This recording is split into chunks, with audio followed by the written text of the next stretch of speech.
هقول لكم introduction بسيطة عن دكتور نجلة. طبعا هي غنية عن التعريف. Dr. Nagla Rizk is a professor of economics and founding director of the Access to Knowledge for Development Center, A2K4D, at the School of Business at the American University in Cairo. Dr. Rizk is a faculty associate at Harvard University, Berkman Center for Internet and Society, and an affiliated faculty of Harvard Law School Copyright Acts course. She's also an affiliated fellow of the Information Society project at Yale Law School.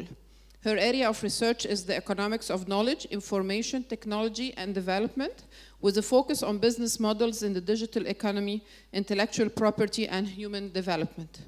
Dr. Rizk is a member of the Executive Committee of the International Economic Association, a founding member of the Access to Knowledge Global Academy, and member of the Steering Committee of the Open African Innovation Research Project, OpenAIR. She wrote the national strategy for free and open source software in Egypt. Dr. Rizk served as Associate Dean for Graduate Studies and Research at the AUC School of Business and Chair of the Economics Department also at AUC. She taught at Columbia University, Yale Law School, and the University of Toronto. She received her PhD in economics from Macaster University in Canada and her MA and BA in economics from AUC. Please welcome Dr. Nagla Rizk.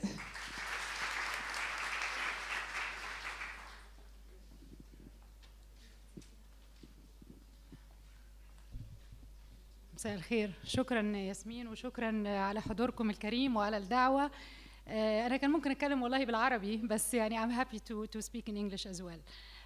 It's a pleasure to be here and talk to you. I prefer to have direct contact, so I put the podium aside also so you can see me. I'm not very tall as you can tell. So what I will talk about is I have a few thoughts that I will share with you, and let me begin by this. In January 2011, not January 25 and not January 14 in Tunisia, just a couple of weeks before, January 7th and 8th, a version of the BBC Doha debates was aired globally, and on which I was arguing on a motion. And basically that episode was taped in December 2010, and I will read the motion for you. The motion reads the following. Education is worthless without freedom of expression. Education is worthless without freedom of expression. Just a bit before that, I was one of the co-authors of the Arab Knowledge Report, and I wrote lengthy writing about the enabling environment for creating Arab knowledge. And I made a strong argument for the need for freedoms as enabling environments, and that freedoms cannot be segmented, and you cannot have economic freedoms only but have political repression. All this was written between 2009 and 2010. So I was invited to argue on this motion, education is worthless without freedom of expression. I won't tell you yet what side I was on, but I will ask you, how many of you would agree with the motion that education is worthless without freedom of expression? Okay. I will read the motion again. Education is worthless without freedom of expression. So the question is, it is not the extent of worthiness. The question is, under restrictive society, in restrictive societies, education is either worthwhile or worth zero. I thought, and I said I will argue against the motion, because education is never worthless. Even in the most restrictive environments, education is worth less, but it's never worthless. Okay, and this is, I will tell you more about the argument. I chose to share this with you as a starting point because we are under the auspices of the School of Continuing Education, and we are believers in learning, lifelong learning and education. And this is what will lead me to talk about knowledge and access to knowledge for development. Education creates freedom. Education, I am a product of an educational system in a restricted society. Over the debate, I said, I am here because of my education. It is because of my education that brought me to here. It is not worthless. There is some worth. I was trained as an economist, and I know our provost is here who was a fellow economist as well. And in economics, we draw graphs. We have the y-axis and the x-axis. Okay? So I thought in terms of my training, and I said, if I had the y-axis, the worthiness of education, and if I have on the x-axis the amount of freedom that one has, freedom of expression. So if what the motion is saying, education is worthless without freedom of expression, is that when you have zero freedoms, you have zero worthiness of education. You are at the origin, right? Zero and zero. My mind did not accept that. Even with zero freedoms, you have what we call the intercept. You have some worthiness of education. True, the relationship is positive. The more you have freedoms, the more you have worthiness of education, absolutely. But this assumes other things being constant, okay? Other things are not constant. Take the developments of technologies, for example. What happens when you have a leap in technological innovation?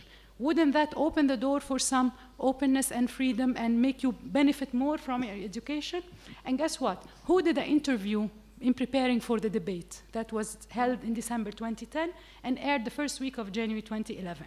My Tunisian activists, friends, and the Egyptian bloggers. And I spoke to them. And I said, what do you think? They said, we are a product of a system of education in a repressive society, but we will create our own freedom. I kid you not, it is online, you can look it up, the Doha debates. They said, we will create our own freedom.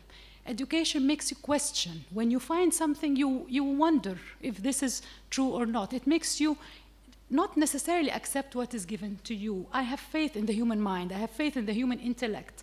My opponent was arguing that education without freedom creates sheep and people who are produced in mass production as sheep. And I said, no, I believe in the human intellect. I believe in the human ability to question. If I am given information that is meaningless or that indoctrinates, that aims to indoctrinate me, I hope I have enough of an intellect, I and every other human in my society will think twice before accepting that. What is a major breakthrough there is the technology. Let me ask you, where do you learn when you want to find out about anything? What do we all do now? You go online, you Google. Google is now a verb even, right? Coursera, thank you. I'm going to mention this as well. How many of you have gone to YouTube to look at educational videos to learn something, to solve a problem, right? So education is not only institutionalized. With all due respect, I am part of a wonderful institution. We are all here in an education institution, but there are so many alternatives to learning that have been open to us thanks to technology. So in a world where the world is connected, where faith in human intellect, we cannot really say that education can be worthless in the absence of freedom of expression. Among the points I made, I said education helps create and expand freedom in all of its layers: political, social, cultural, and economic. That's another aspect. In my research, I spoke to my friends in civil society, and I was told that women, when they start learning how to read and write, they start objecting to the abuse that they face. The percentage of questioning female genital mutilation is higher among educated women. This is all breaking from the social taboos, from the social restrictions. These are kinds of freedoms, and they come through education. It's not perfect, but it makes a difference, and that was the point. So education makes you question. Education saves lives. Education was termed in Africa as the social vaccine against AIDS. Women who get educated are able to protect their families and to learn how to protect the health of their children and their families. Education saves lives. Education creates jobs and provides dignity. The idea of using an education to provide livelihood and to provide freedom from poverty is taken in favor of education. So I will never accept the statement that education is worthless, even in the most restrictive societies. So education is a catalyst for change. It builds a reservoir of intellectual capital that questions, that probes, that utilizes technologies that are available and promotes human development. So education is one vehicle for the accumulation of knowledge, the accumulation of learning. So I already asked you, a number of questions. How do you learn? The first thing that we do, how do we find an answer to question on issues that we want to explore? We go online and we search. That's the first thing, right? The UNESCO defines a knowledge society as somewhere that is supported by a place that's supported by information communication technologies. The ability to locate, classify, and sort information is essential. Equipped with this skill, the use of ICT becomes an active versus a passive endeavor and integral to literacy and lifelong learning. Where can one learn? Using the technologies, anywhere. right? You can learn in the comfort of your own home. You can learn while you're on the road from your, now the phones, with mobile phones. When, again, anytime. And what is the content that we find? Almost anything and everything. Of course, you have to sift through the information. There is a cost to filtering information and to removing what we call junk material. But there is a wealth of knowledge and information out there for us, and it is made available thanks to the pervasive expansion and developments in technology. You mentioned very well Coursera. How many of you have heard the term MOOC? Massive open online course, right? Now, the new wonderful trend is for content, educational content, to be available online through courses that are available online. Coursera is one example, and edX. These are platforms that are available for people to learn courses online. There is Idrak, that is a platform for courses in Arabic in Jordan through Queen Rania Foundation.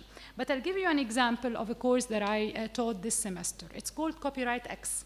It's a Harvard Law School course. So when people say Harvard Law School, people, students get scared. But in 2013, this course was offered in 3 different versions to 3 audiences. It is a course developed by Professor Terry Fisher from Harvard Law School on American copyright law, but also includes theories of copyrights and applications on issues that touch lives in different countries and in different societies. In 2013, 86 students enrolled in a regular course at Harvard Law School. Students, in the institution, so mainstream type of teaching and learning. At the same time, 500 participants enrolled in an online edX version of the course that was offered online, and through Harvard teaching assistants, there were tutorship that were offered to 25 groups of 20 students. And at the same time, one satellite course was offered in Jamaica to musicians by a colleague, Sarah Chia. So this was done in 2013. Over the spring semesters, until this last semester, I taught this course here at AUC. I taught a version of that course here, and with an adaptation to the Egyptian environment, so students would have access to the core content on American copyright law, but we also did Egyptian copyright law and cases from Egypt, and touching on theories and issues that touch our lives here in Egypt. This is content, this is knowledge that is available in different versions for, customized, if you will, to different audiences. This is an expansion in teaching, learning, and knowledge dissemination and sharing that is beneficial to all, to a great extent, thanks to the technologies that have made this available. So talk about lifelong learning. Why do people learn? I mean, why do people, especially, rather than, fine, okay, people learn towards a degree at a certain stage of their lives, but people continue to learn. I mean, you are here, you learn, I continue to learn. We are in a, learning environment. What I have here, a quote from the Commission of the European Communities that defines lifelong learning as the ongoing, voluntary, and self-motivated pursuit of knowledge for either personal or professional reasons. Therefore, it not only enhances social inclusion, active citizenship, and personal development, but also self-sustainability rather than competitiveness and employability. And that's important. I don't think the only reason for us learning is to get a job or to improve our employability. It is important, certainly, yes, but I'm sure you will agree, I think, that we do a lot of the learning processes that we undertake are also for various reasons of self-motivated, for improvement, for self-development, for engagement in activities that may be beyond or that complement employability.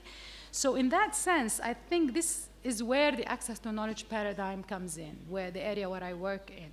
The idea of accumulation of knowledge for self-development, the accumulation of knowledge for development, the question of improving one's capability for better dignity, self-esteem, and being part, being included in the society at large. And this is, in my dictionary, the definition of development. Development is about self-esteem, is about dignity, is about being included. When we, the literature on development literature, a long time ago, people used to look at the growth of GDP, gross domestic product, as an indicator of advancement. And sure enough, that was a very limited and very it misses a lot. It does not capture a lot of factors that actually go into the betterment of humans' lives. It's very lacking. That's the word I was looking for. GDP as a measure of development is very lacking. It may be one component. It misses, I mean, it is an average. It misses a lot of factors. And as the literature on development grew, you have, of course, the United Nations Human Development Concept, which looks at education and health, in addition to gross domestic product as an indicator of development. But one exercise I do to my students in the course on economic development is we start by asking them to come up with their own development definition and indicator to measure these components. What would go into the definition of development? I ask them, this is an exercise that they do. How do you define development? What are the components in your measure that reflect your definition? And it's usually brilliant and very, very interesting. And long ago, before the Arab Human Development Report came out in the early 2000s, and it was discussed right here. I came here with my students, and they were talking, the speakers, the authors were talking about measuring development in the Arab world and incorporating new indicators, and students were very proud. They were telling me, oh, but we said that, you know, looking at technology, looking at other components. I would just give you examples of what students usually come up with quite right, in addition to GDP, education, and health, income distribution, a better income distribution, political participation, a better environment, freedom from harassment, gender empowerment, democracy, and better human rights, better respect, rule of law, and human rights. This is, to me, what defines development. And if we go in and look into each and every component, there is a knowledge component there. And promoting knowledge and promoting access to knowledge in a way that I will explain is a cornerstone of development in its wider sense. If we look at, I am part of this movement that's called Access to Knowledge, A2K for short, because I will say it quite frequently. The center I work with my colleagues, the research team, it's called Access to Knowledge for Development, and that was important to include that. It becomes a long acronym, A2K4D, but each and every term was important. We couldn't take any one of them out. Now, the knowledge that we talk about is not just information data. The knowledge that we talk about is a lot more. We talk about knowledge embodied goods, like medicines, for example. We talk about technology. We talk about the tools that are involved in the creation of knowledge. The area, when access to knowledge, we look at literature, technology, music, software, publishing, telecommunications, media, arts, etc. I recently wrote a paper about graffiti and copyright. I mean, art as a form of knowledge. Now, most importantly, under this knowledge is the human capital. The capacity that builds this knowledge. It's so important to invest in the human capital that brings, produces, disseminates, and shares knowledge that in itself serves to harness and promote human development. The access, it is not passive receipts, as I read earlier in the definition of the knowledge society. It is not passive receiving data or information or even knowledge content. It involves the right to actively participate, disseminate, manipulate, share, and be an active player in the knowledge production and contributing to the knowledge pool. So in that sense, access to knowledge, or A2K, refers to the right to receive, but also to participate in the creation, manipulation, extension of information, tools, inventions, literature, scholarship, art, popular media, and other expressions of human inquiry and understanding. And at the heart of the A2K paradigm is the belief in the role of knowledge in promoting human development and empowering the small player, and that's important. Providing room for the small player, and I will talk about this shortly. I'm reminded by Amartya Sen's definition of development, development as freedom. Freedom from poverty, freedom to have choices, to live better, to have a better quality of life. And knowledge, education provides you with this freedom, bringing back the early debate motion. Knowledge and education, accumulation of learning provides you with this strength, with this freedom to push the barriers of poverty, the barriers of unemployment, the barriers of inequality, and become an active citizen and a member of society. Again, citizenry, dignity, and inclusion. Perhaps I can talk a bit about the challenges of A2K, and this can sort of bring also the concept home. We have a block called Access to Knowledge Between Avenues and Walls. What are the barriers that stand in the way of this openness of knowledge, the access? Because you will agree that one of the characteristics of knowledge is it is an output and an input. In order to produce knowledge, the first thing we do is go and research, right? The first thing we go and look at what has been done and build on it. So by definition, knowledge, the openness of knowledge is optimal in providing the potential for further creation and building of further contribution to the knowledge pool. So barriers to access to knowledge, they can be political, they could be good old school political pressures, clamps on freedom of expression, censorship, surveillance. They could be economic, through market concentration, ownership. So the small player is really, marginalized, especially in developing countries where the institutional structures are still nascent, so are not as developed. So you have your antitrust and competition laws are not as strongly established as you have in more developed economies. Through ownership and market control, economic, so can be political, they can be economic, they can be technological, through tools of surveillance, for example, through the lack of interoperability between different software systems. So you have your gadget, but it cannot get information from another gadget because the softwares, they do not understand each other. This is a restriction. This is a restriction on access to knowledge. Just the infrastructure, the limited infrastructure can be a hindrance. They can be legal. Intellectual property regimes can sometimes be restrictive to access to knowledge. Intellectual property, by definition, is meant to provide incentives for producing knowledge, for knowledge producers, but at the same time, it limits access. And this is a long conversation that I'm happy to take up in the Q&A session. But intellectual property systems as they are available today, as they are in place today, reflect the interests of businesses in developed countries. And they end up being restrictive to the small players, especially in developing countries. And I can talk more about that as I mentioned in the Q&A.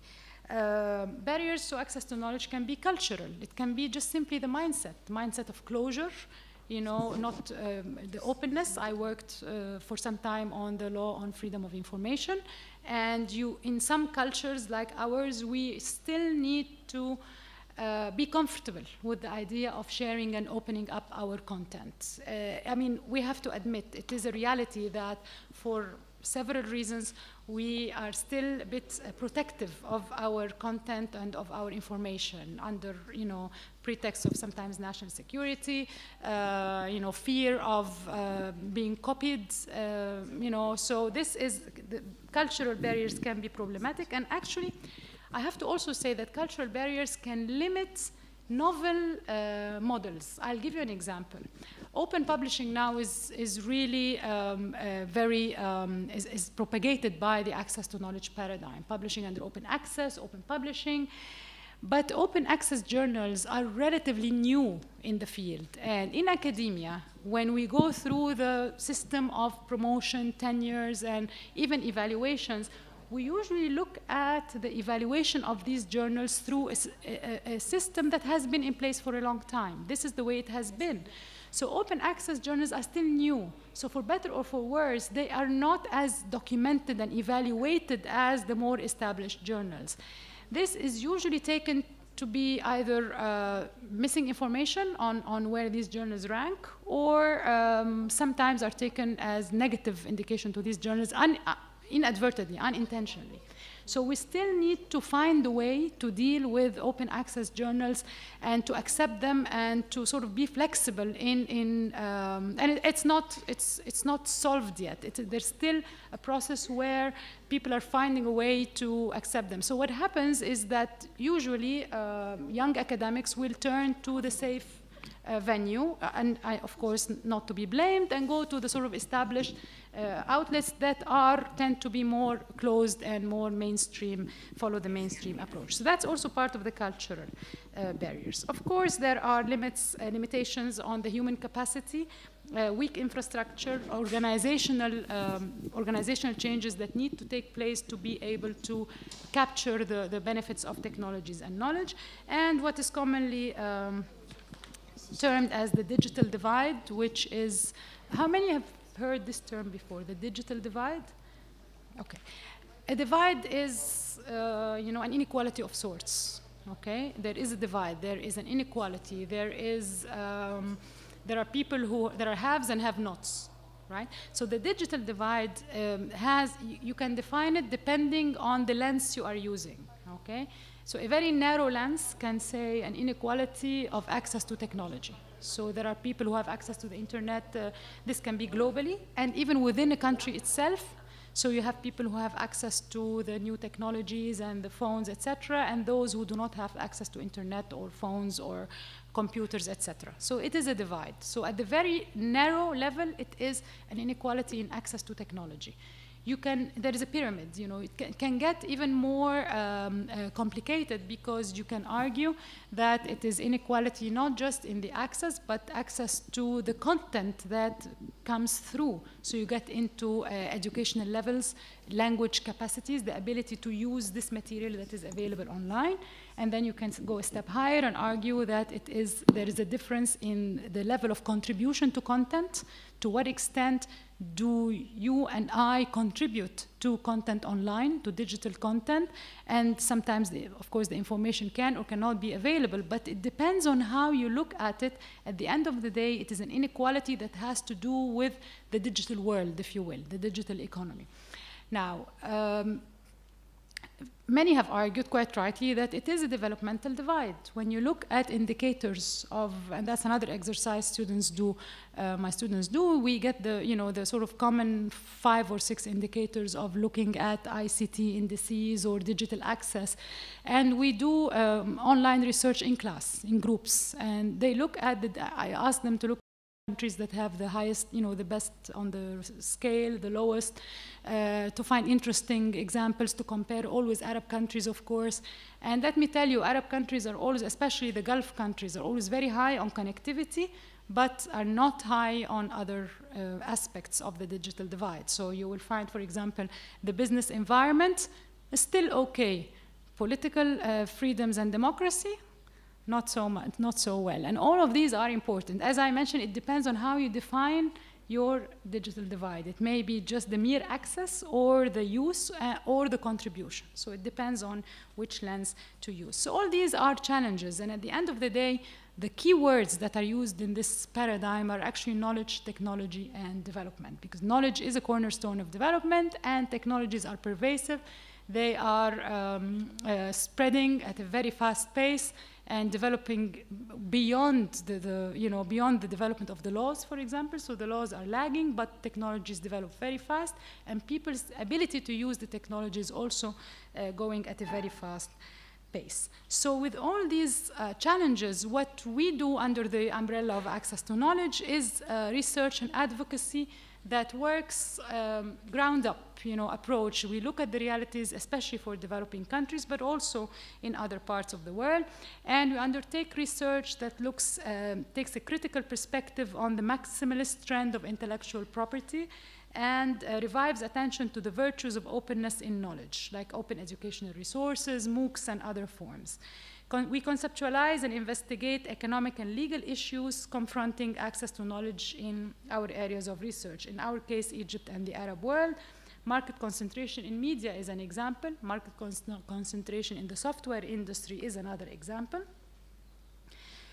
We also study how public policy can and should contribute to expanding access to knowledge in areas education, technology, music. I do research on the music industry and look at the different models for independent musicians and how, because people usually talk about piracy or illegal unauthorized copying, and how we can get out of this conundrum, which is global. And again, I'm happy to talk about this in the Q&A session. So we look at novel business models that sort of balance the needs of knowledge producers and knowledge users. How can you balance the access versus incentives? You provide incentives for the knowledge producer, and at the same time you expand access. And we also study the enabling environments around the creation of knowledge, just among other areas as well.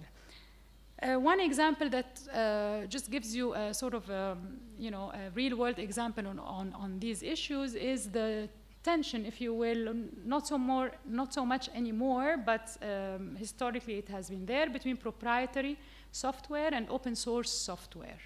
Open source software the source code is open and allows people to build on a pool of knowledge, if you will, create their own and customize it and sort of bring back the output to the pool of knowledge. It's a model. I explain it in a non-technical way because I'm not technical myself, but I've worked on it extensively with my colleague, Professor of Computer Science, Sharif Al-Qassas. We did research on open source software in Egypt, and my area was from the market side. Basically, the tension between the large conglomerates, that basically control most of the market, as opposed to small companies that are based on open source software, and how this coexistence can take place without really the large player taking over the market size of the small player. We created an NGO and worked with the minister, and finally the minister, and luckily the Minister of Communication Information Technology last year was convinced and asked us to write a strategy for open source software in Egypt. And in the strategy, it wasn't, it's an overstatement to call it strategy. It was sort of a paper of intent, if you will. And there, the most important thing for me was to have a document that comes out of the ministry in Egypt that talks about the democratization of knowledge, the idea of providing alternatives to proprietary models, the idea of giving room for small players. That was a major victory given where we were a few years back in working on these issues for research. So I want to emphasize that when we talk about access to knowledge, it's an interdisciplinary area. True that most of the people we work with are in law schools, but I teach at the economics department, and I work with people in computer science, political science. It is our development studies. It is an interdisciplinary area where we look at various different aspects of knowledge content and output. Media studies as well, actually. So basically, the A2K discourse taps into possibilities of reaping the promise of digital technologies for purposes of democratizing knowledge and innovation. So why is this important in the digital age? The digital technologies have an interesting characteristic, the internet. On the one hand, many argue that it has brought the economies one step closer to perfect competition. When we study perfect competition, the textbook model, many buyers, many sellers, perfect flow of information, homogeneous products, and all of that. Now, with the internet, as a consumer, you really have a lot more information. You are a better informed consumer, and you are empowered. And you have a chance, you're not really restricted with one seller. You have a chance to look at different options. So not only that, but it has opened the door for small businesses to start using limited resources. You can start something in the back room of your own home. You can start a business because you have the technology and you have an opportunity that has been opened to you as a player in this market. Ironically, on the other hand, we call this centrifugal forces, away from the center, giving opportunity for the small player. But the opposite trend has been happening at the same time, because large conglomerates, you know, I don't intend to name companies so they don't sue me, but you know, you all know the big players, they can get bigger by using this technology because of its pervasiveness and because of intellectual property. They have the key to their products and they are able to produce, you know, get larger and bigger. So there we say the centripetal forces. So you have the two forces happening at the same time. You have horizontal platforms that are expanding and you have vertical platforms that are being perpetuated. And both are happening at the same time. And there is tension all the time, right? They're both happening at the same time. So the challenge then is how can we use the technologies, the internet, to promote the small player? This is where I come from. I want to promote the small player. I don't want to promote the large conglomerates. For me, especially as you know, living in a developing country with an eye on the interests of developing country, I want to encourage the small player. May that be, you know, a small business in a developing country or even developing countries in general. Outsourcing is an example of this because, because of the centrifugal forces. Outsourcing countries are now finding a place for themselves to get into businesses that they were not part of a long time ago, thanks to the technology. So in that sense, you know, it is providing opportunities for the small player. So this is why it makes a big difference with digital technologies, and then the A2K paradigm then becomes really important in how to utilize and capitalize on the power of these technologies for advancement of the relatively small player, or the democratization of knowledge in that respect.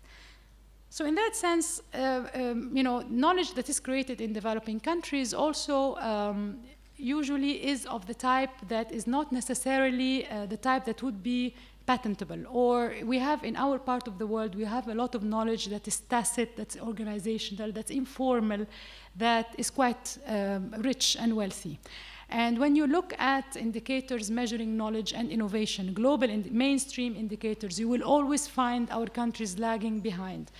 Arab, African, developing countries. Does this mean they don't produce knowledge or they don't innovate? I think we can attest to tons of informal innovations, brilliant innovations that we see around us every day.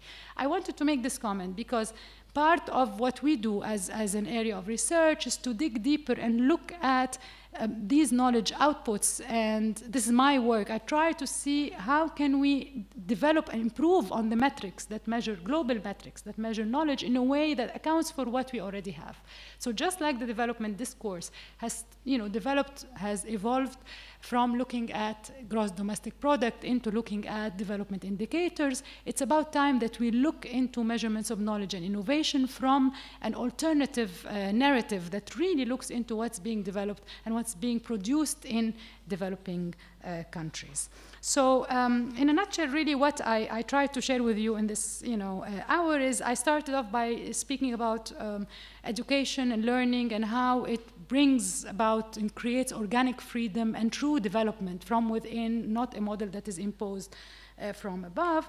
And looking at how the learning process, continuous learning and lifelong learning and education provides the opportunity for self-development, self-advancement, especially given today's technologies, and moving towards a better self-esteem, dignity, which is the true essence of development. The access to knowledge paradigm is at the heart of this. It's an important mantra, if you will, is democratization of knowledge and trying to capitalize on the power of digital technologies to promote the role, to advance the role of knowledge for development, the promise of digital technologies. And of course, the promise of digital technologies comes with threats, we all know. So the challenge is how can we actually capitalize on the promise and, as opposed to the threats that challenge our advancement.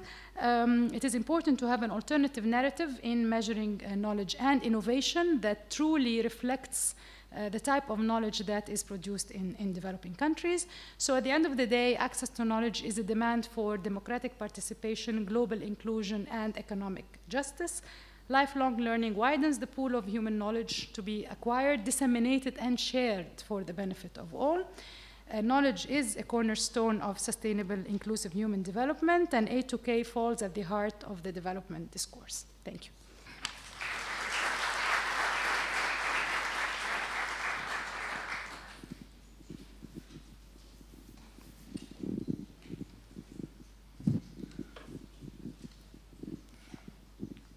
بدري.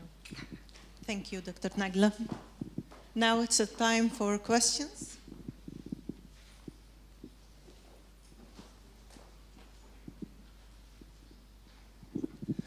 Dirk Thormann, first of all, thank you very much for this very stimulating lecture. You started using terms like freedom, worthiness, and of course knowledge. The entire lecture centered around the term knowledge. These are of course terms which are subject to interpretation, and I would like to know, this is the first part of my question, or especially after you spoke of receiving knowledge, what do you understand by knowledge? How do you define the term knowledge? And another tiny remark, when you mentioned how to measure society, development of society, you have not mentioned the term happiness. And so I think this might be worth mentioning here. Thank you very much. Thank you. Thank you. Shall I answer? Or do you want? Yeah, okay. I'll start by the last one. Thank you for mentioning happiness. We all need this. I think we need a breath of fresh air and hope. So you're absolutely right. I think there is a happiness index that came around recently. I would like us to rank high on that one. So yes, you're right. One actually exercise or research that I want to note that is very, very interesting is the research done by Professor Joseph Stiglitz that came out in a report that's available online. It's called Mismeasuring Our Lives. And it relates very much to what you're saying. And it's also a step on the road of measuring development and well-being. How I define knowledge, I think I alluded to that, but let me perhaps make it, clarify what I mean. If you, the economic literature on knowledge, it will tell you that knowledge has public good characteristics, okay? I'll get a bit technical, but I'll come back to your, to make it a bit clearer, okay? What is a public good characteristic? A public good, the typical public good is the lighthouse, fanar, where you and I can use it and we have not eaten it up from each other. It's non-rival. This is described as non-rival, okay?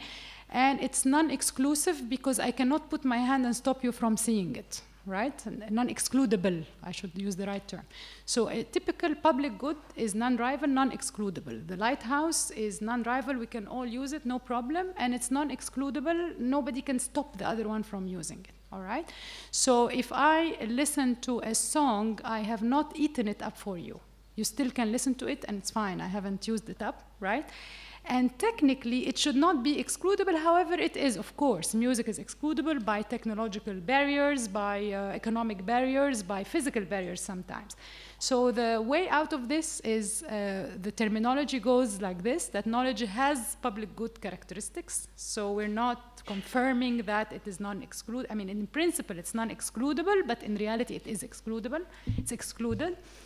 So this is one thing. And another way of saying it is that knowledge is a quasi-public good. Why do I say that? Because in defining knowledge, it really should be, in pure sense of the term, everything that fits these characteristics, meaning a song is a knowledge good, poetry is a knowledge good, the content of a book is a knowledge good, although then it gets a bit complicated because one can argue that this is, that the book, the content is non-rival, so I learn a theory, you learn a theory, no problem, but it is packaged in paper, and paper is a private good. So if I take the book, you cannot have it, right? So it becomes a little bit more complicated. But in an essence, the pure definition, in my opinion, a pure definition of a knowledge good is everything that can be non-rival, the essence of knowledge. The term that we take a broader definition in the A2K paradigm because we don't just want to work on this. We want to work on knowledge content, but we also refer to, in addition to data and information and so on, I'd like to think of knowledge as also the knowledge that is embodied in medicine, for example, okay? Medicine is a private good. If I take it, you can't have it, but there is a knowledge in there. So whatever fits that definition, right? So we think of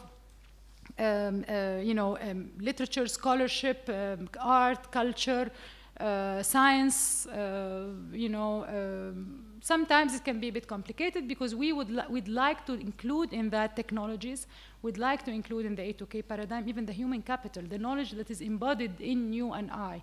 So the pure definition is this, but in the A2K paradigm we take a bit more liberal definition because we want to sort of open up more than just the content that is non-rival. I hope that answers your question? Okay.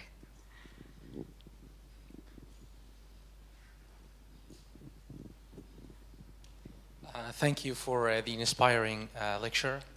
I just wonder, from that deluge of information you gave us during the lecture, the term small player, I need more precise definition of the term small player, and exactly what do you do in your center? You're doing research and helping other researchers to get knowledge, or what do you do actually? Because I need to benefit from your center actually. Thank you. Thank you for asking. I guess everyone likes to talk about what they do, so. So, okay, the small player, this is a very, very nice question. The small player could be you and I mean, just sitting in our homes and being more empowered, or you know, the word is not the best one to use, but having more choices. It could be the consumer, right, with more choices. It could be the young male or female graduate who wants to start a business, right? And it could be somebody who started a comedy show in the room in his own home, right? This is a small player. Each and every one who is given an opportunity through the technology. It could be in your capacity as a consumer, as an entrepreneur, as a producer, as a member of a team, as a civil society advocate, if you want to start your own campaign, as, if you will, a political candidate, for example. There is an opportunity open for individuals. But small player can also apply to the less. When I was writing my notes, I didn't want to write the weak. I wrote the less strong. Or it can be the marginalized.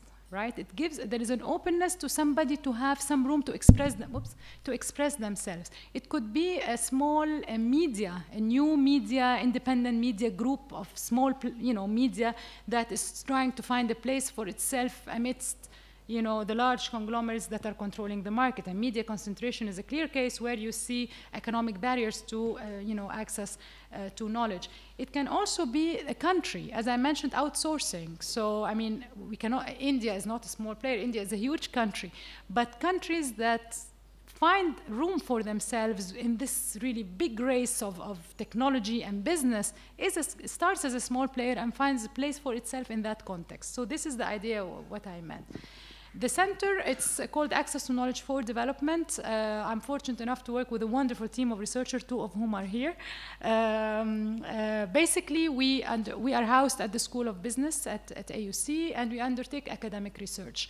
We have a number of projects running. For example, we work on one of the projects we are working is Open African Innovation Research, where we have African partners. It's a network of African researchers looking at intellectual property and open innovation in Africa. And so we've done work on the music and creative industries. Our center, we're the North African hub. So this is one thing. And through that, our continuing research, I'm doing my studies on metrics, measuring knowledge in developing countries. But we also have partnerships. We have a project that's finishing up. It's called Mobilization, the Networked Public Sphere and Civic Engagement, Mobilization for Change, looking at the role of the networked public sphere in civic engagement in the Arab world, basically Egypt and Tunisia. And if I may mention, we have a workshop in this very hall. May I mention our workshop? On the 9th of June from 3:30 to 8:30 here. It's open to the public and you're most welcome to join us. We will be talking about our different projects. This is one of them. We work with Yale Law School on censorship, not only from a political perspective, but through market ownership, through technologies, barriers on access to knowledge and other stuff. I'm happy to give you a card and you can look us up online. Thank you.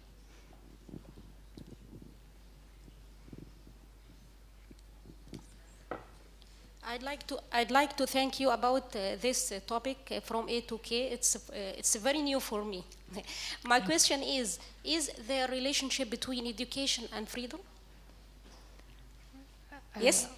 Absolutely. Yes. Absolutely. Yes, yes, yes.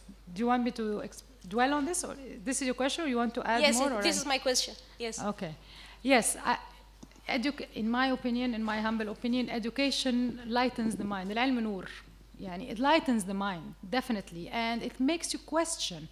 You cannot accept everything that's being told. You start thinking and questioning, and you start, especially with learning tools that we have today. When I was, studying 1,000 years ago, I was a student. We used to memorize, and but now it's very different. Now you can go and question what you are learning. You can go and look it up and find fascinating stuff. You can validate. That's the word, validate what you are learning. So definitely it makes you question. As I mentioned, it provides freedom, not just political freedom, economic freedom by finding a job and having dignity in being employed. Every kind of freedom. Sorry? Every kind of freedom. Every kind political, of freedom, layer, social, yes, social free, cultural freedom. So, okay. Thank you. Thank you.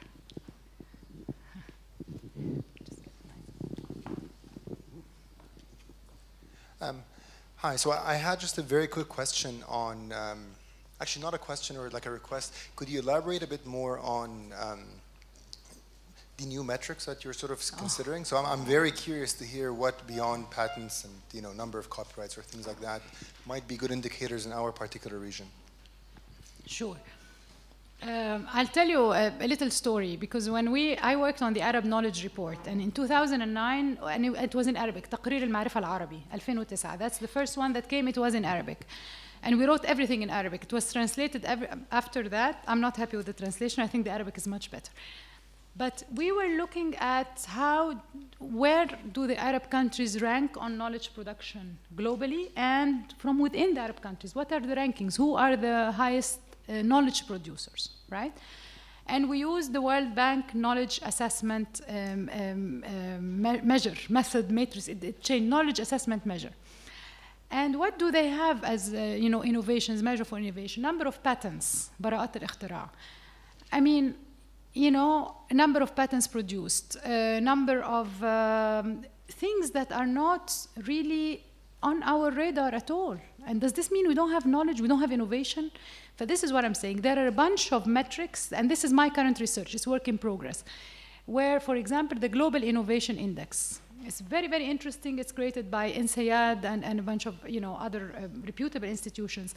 But if you take every detail, I have them, and I have them marked in red and in green, because sometimes things are encouraged, especially now there is talk about, if I remember correctly, social media or social networks and just issues that have to do with collaborative work, art creation. These are things that are not easily measurable, of course, but it is very hard to say that you measure knowledge by patents, by high technology outputs and so on. The result is that the highest Arab knowledge producers are always the Gulf countries. And I'm not sure, according to the World Bank, that's what we found in 2009. And I'm not comfortable with this. Countries like Iraq, Egypt, Syria, Sudan, Morocco, they don't have, they don't rank high on the number of patents. Does this mean they're not innovative?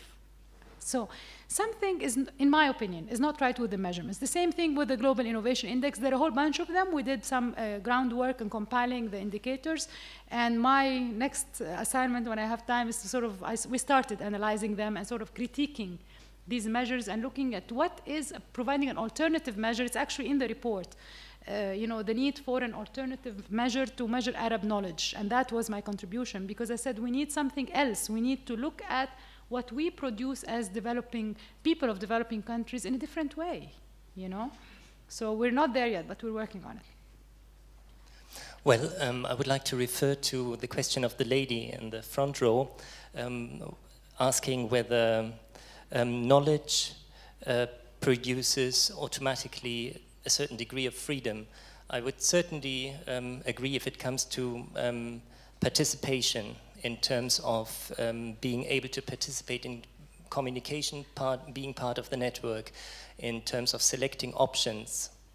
However, in terms of personal freedom, taking a more psychological view, maybe even a spiritual view, I'm not quite sure that knowledge, gaining more concepts, gathering more concepts, because this is basically creating systems, creating borders, really extends freedom.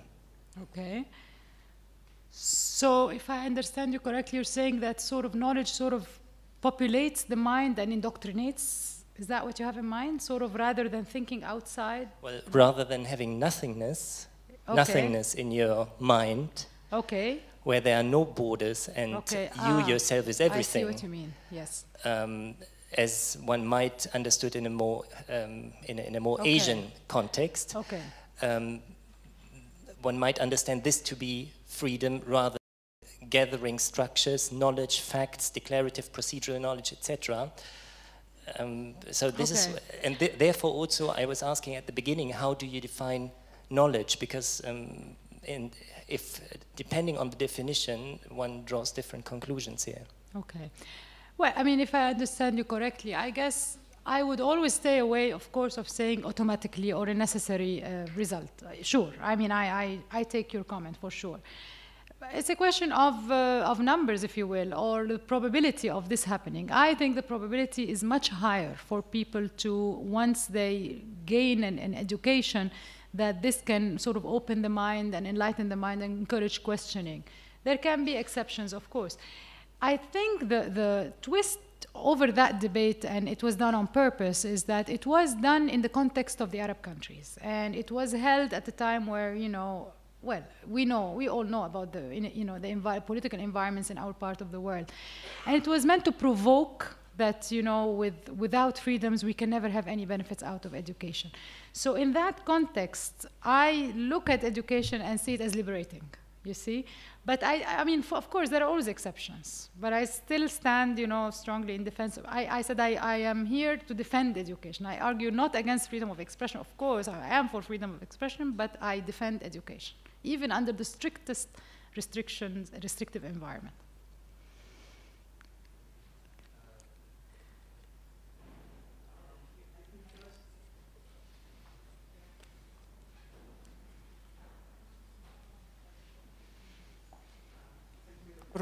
For this valuable lecture. I enjoyed a lot of the info represented today. Well, I have some comments and maybe questions about this lecture. First, do you think that access to knowledge is the only way, just only to establish freedom, justice, and economic development? And any suggestions or recommendations? How do you see that access to knowledge can achieve freedom and justice and economic freedom? One comment that, from my point of view, I think that it's not just only to access the knowledge, but the most important thing in knowledge is that citizens should engage or participate in creating the decision-making for the community. That is the most important, and lock to the tools which the ICT created, like the e-government, e-business, or even e-readiness for that. All these are challenges which we can face in the Arab states. So I am just interested to know how that we can encourage citizens to engage in the communities in creating the decisions, especially that we face a lot of obstacles and the challenges regarding the government. Another question, do you think that knowledge is a commodity so people can purchase it, sell it, or not? Because actually, for the intellectual property rights, a lot of companies, they make something like monopoly. And yes. I will give you an example about that. Locked to the broadbanders, one of the companies is just only wanted to monopolize the broadbanders in one of the countries, and said, okay, this is mine. And it's not to upscale, you know, the broadbanders for other companies, which is internet providers companies for that. So is it a commodity? Is it like a goods or not? That is my question. Thank you. Thank you very much. And excellent questions. Is access to knowledge the only way? No, certainly not. It's not the only way. It is one way. It is access to knowledge is a means to open up opportunities for the small player not only from the economic side, but also from the civic engagement, from the political and civic participation. I think it was said, the role of social media and what happened in January. I think this is overdone. But what we look at is the interaction between the dynamics between the online world and the offline world.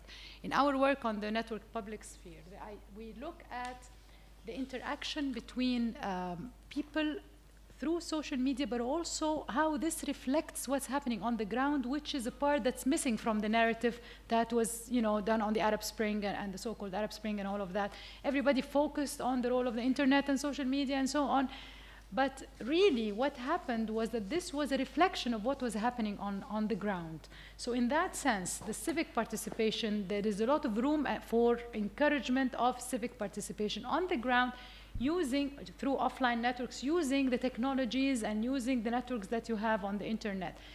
Is this the A2K paradigm? No, this is part of what we work on the access to knowledge paradigm, is the idea of participation through the technologies and being an active contributor to content online, to content also offline.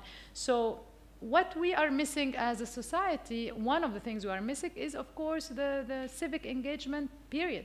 Never mind the internet. We don't have that. But there has been change. I mean, since 2011, one of the things that I think was one of the successes of what we had was actually the feeling that this country is our own and that we can make a difference. And you will find participation on the level of neighborhoods, for example, on the level of communities, on many of the youth communities that are active on the ground are actually, in my opinion, one of the outputs of what happened in January 2011. So at the end of the day, of course, it is not the only solution, absolutely, and you do have opportunities for engaging citizens. Whether or not this is an A2K, I think it's a lot more and beyond A2K. We can't claim that access to knowledge will solve all our problems, but it is one way of engaging people using the technologies that are available around us. Is knowledge a commodity? Thank you for asking this question, because it falls directly into what I mentioned with knowledge being a public good. What happens through dealing, I mean, let me talk a bit about that. Basically, a private good that a private good that is around pizza, let's say, if I mentioned that it's rival, so if I eat it, you cannot eat it. So basically, it follows the market, right? There is a price that is set on this commodity, and there is a market, there is a supply and demand. What is the supply curve of knowledge? I mean, what does knowledge depend on? It depends on other inputs, knowledge inputs, depends on human effort, it depends on your intellect. Can you draw a supply curve for knowledge? I can't. Can you draw a demand curve for knowledge? It does not follow the market rules. Knowledge is, how do you say, it has quirky characteristics. Because it has public good characteristics, the extra user does not cost you anything, right? So an extra user of the lighthouse does not cost you anything. So what happens is the optimal price, according to the marginal cost, is zero, right?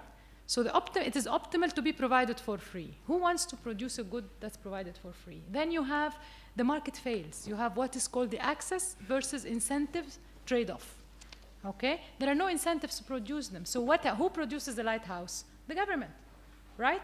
But not only that, you have what is called the public good problem, underproduction of public goods. They are not, nobody wants to produce them because the optimal price is zero, so they shouldn't be priced, so nobody produces them, then the market fails.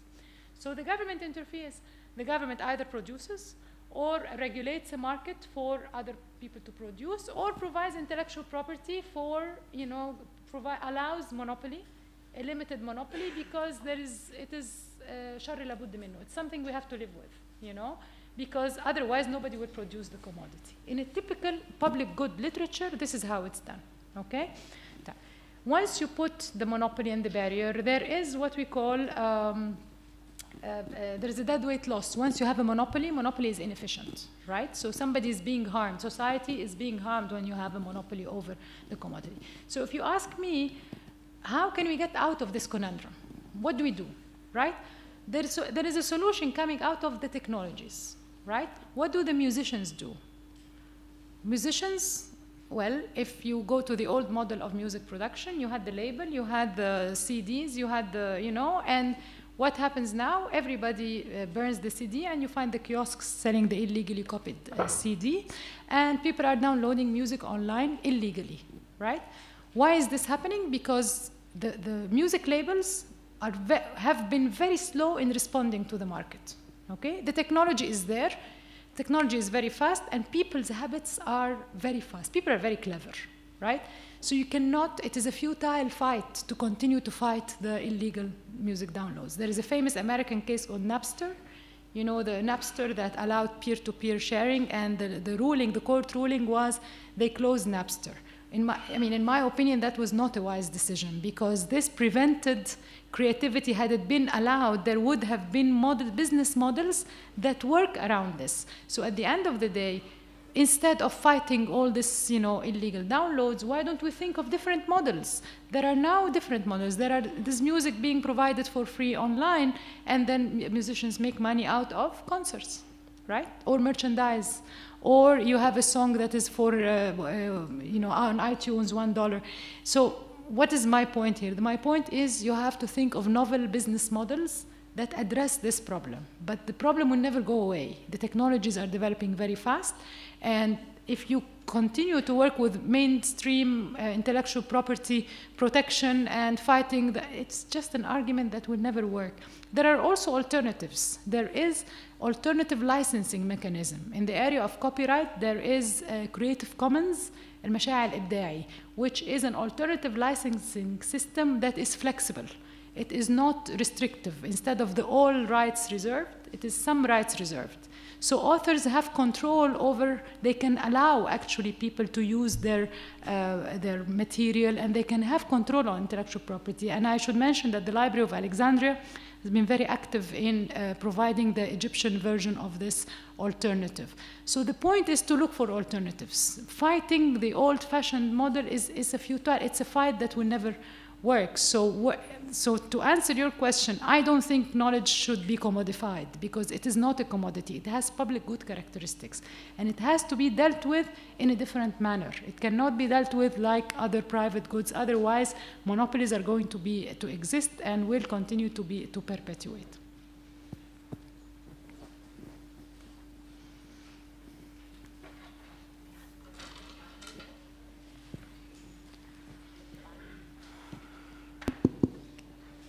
Okay, first of all, I want to thank you for this lecture.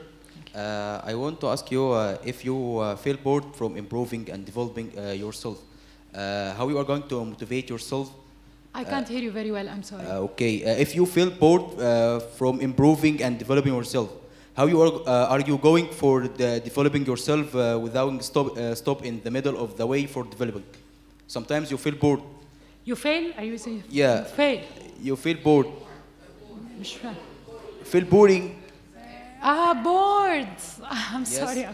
How you going to motivate yourself for without stopping improving and developing yourself? Okay, if I understand your question correctly, you mean discipline. You need to have some discipline for learning online. Is this what you're asking me about? And still in touch with improving without stop or feel bored? Well, I mean, you have to be motivated. That's the thing. And those who are motivated are the ones who will make it. If people are not, I mean, you're right.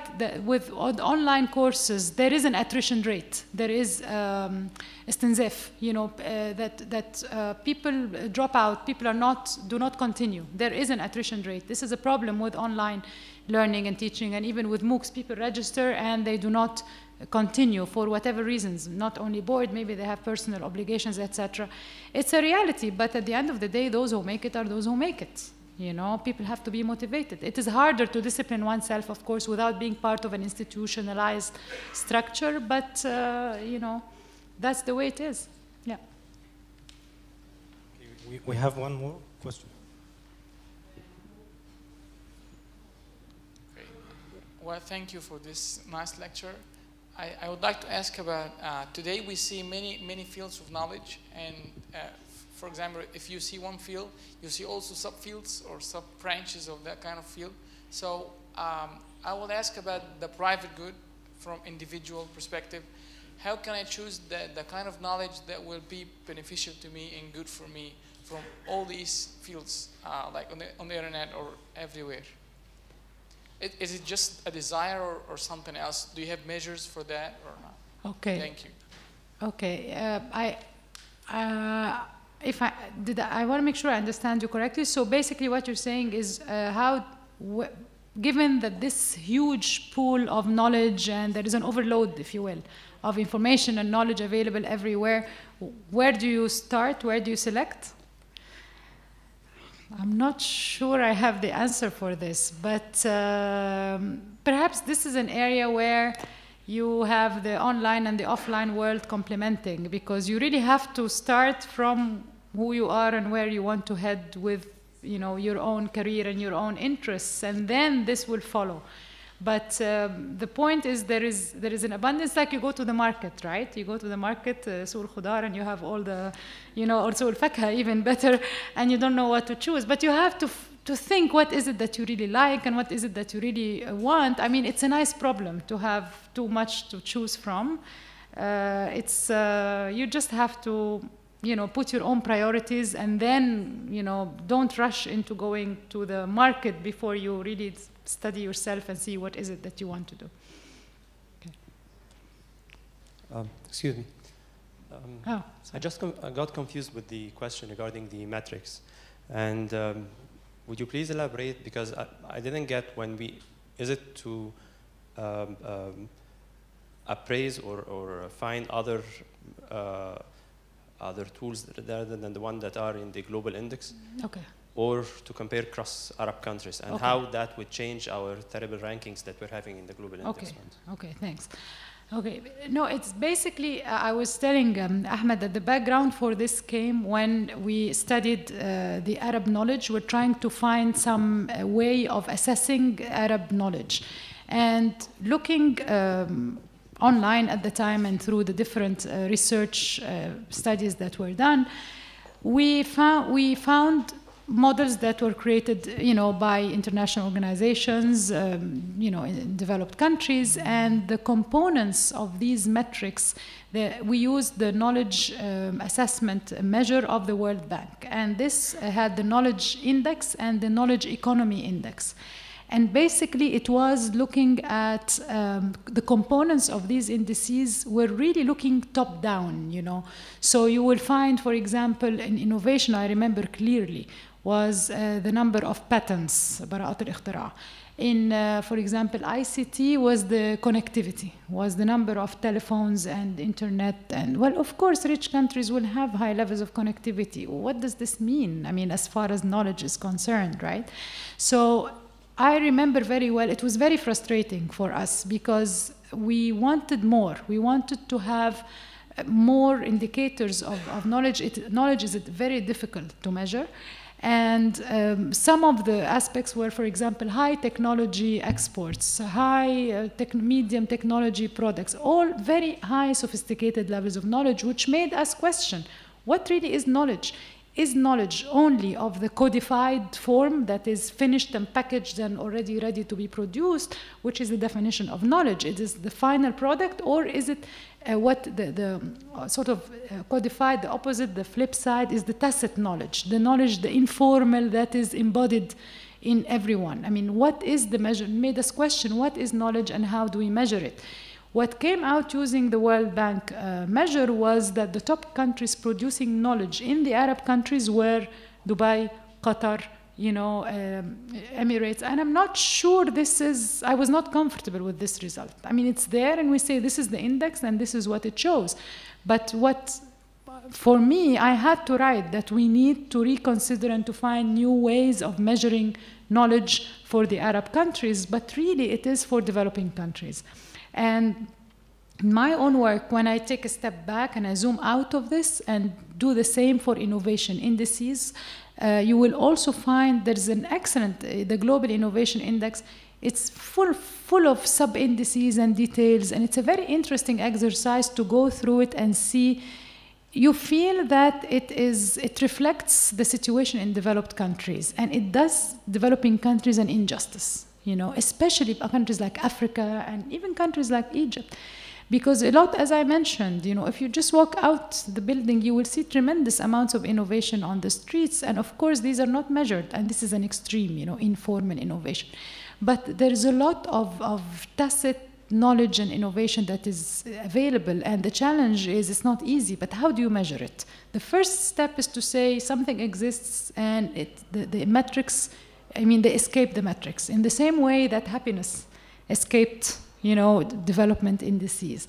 To me, this is a parallel in the discourse on measuring knowledge and innovation, very much parallel to the discussion that took place regarding the development, growth, and so on. So I hope that answers your question.